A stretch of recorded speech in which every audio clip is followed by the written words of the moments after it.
নমস্কার বন্ধুরা। তো প্রথমে আপনারা এই গুরুজির ভিডিওটি মন দিয়ে দেখুন এবং দেখুন তিনি শিব সম্পর্কে কি যুক্তি দিচ্ছেন এবং শিবলিঙ্গের জল ঢালা নিয়ে তিনি কি বোঝাতে চাইছেন। তো ভিডিওটি মন দিয়ে দেখুন। অনেকে কি করে, ভোলেনাথকে স্নান করিয়ে সেই স্নানের জলটাকে পান করে নেয়। এটা কখনো করবে না। শিবকে স্নান করিয়ে সেই স্নানের জল কি করা উচিত? কারণ অনেকের মনে প্রশ্ন থাকে, তো জানা আছে কি করবে? বলবো? হ্যাঁ, তো প্রেম সে বলো, জোর সে বলো, আরো জোরে। যারা লাইভ শুনছে সবাই দোনো হাত তুলে জয় জয় শ্রী রাধে। আগে আমিও জানতাম না। আমি নাসিকে গেছিলাম, ত্রম্বকেশ্বর। নাসিক আপনারা যদি কেউ গিয়ে থাকেন, দ্বাদশ জ্যোতির্লিঙ্গের মধ্যে একটি হলো ত্রম্বকেশ্বর, মহারাষ্ট্রের নাসিকে আছে। তো বহুত আগের কথা, নাসিকে কুম্ভ মেলা ছিল। সেই সময় আমি কুম্ভ মেলাতে পাঠ করছি। তা নাসিকে যখন গেছি, এতটুকু জানতাম যে মহাদেবের স্নানের জল নয়নে লাগাতে হয়, চোখে লাগাতে হয়। চোখ বন্ধ করে এইভাবে চোখের পাতার উপরে লাগিয়ে নিতে হয়। কিন্তু কীভাবে লাগাতে হয় ওইখানে গিয়ে শিখলাম। আমি গেছি ওখানকার এক পান্ডাজি ছিলেন, মন্দিরের পূজারীজি, ওনার সঙ্গে আমার খুব ভালো সম্পর্ক ছিল। তা উনি আমাকে ওখানে পুজো করালেন। পুজো করিয়ে তারপরে এবার মহাদেবের স্নানের জল নিয়ে আমি যখন চোখে লাগাতে যাচ্ছি, তখন উনি আমাকে বললেন, পণ্ডিতজি ऐसे नहीं।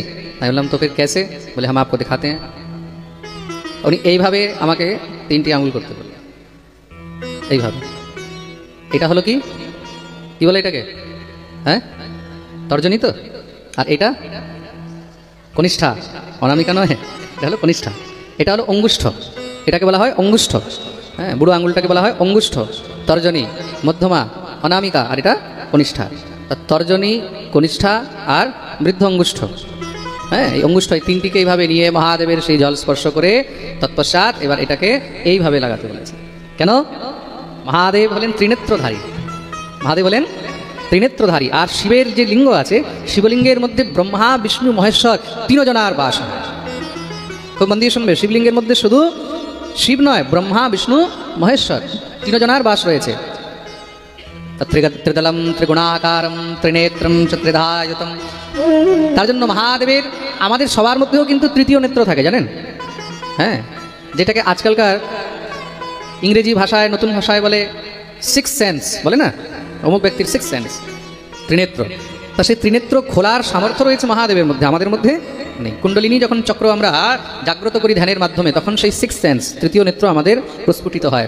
সুতরাং এইভাবে সেই জল নিয়ে তখন এইভাবে 2টি নেত্র আর উপরে এইভাবে সেই জলকে লাগাবার নিয়ম রয়েছে। প্রেম সে বলো।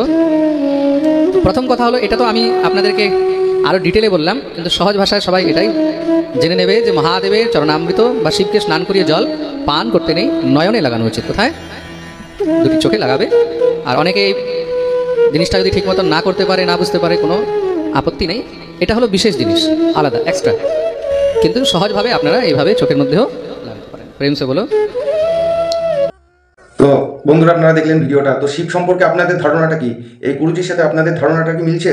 যদি মেলে অবশ্যই কমেন্টে জানাবেন। আর ভিডিওটা ভালো লাগলে একটা লাইক করবেন এবং চ্যানেলটি সাবস্ক্রাইব করে দেবেন। ধন্যবাদ।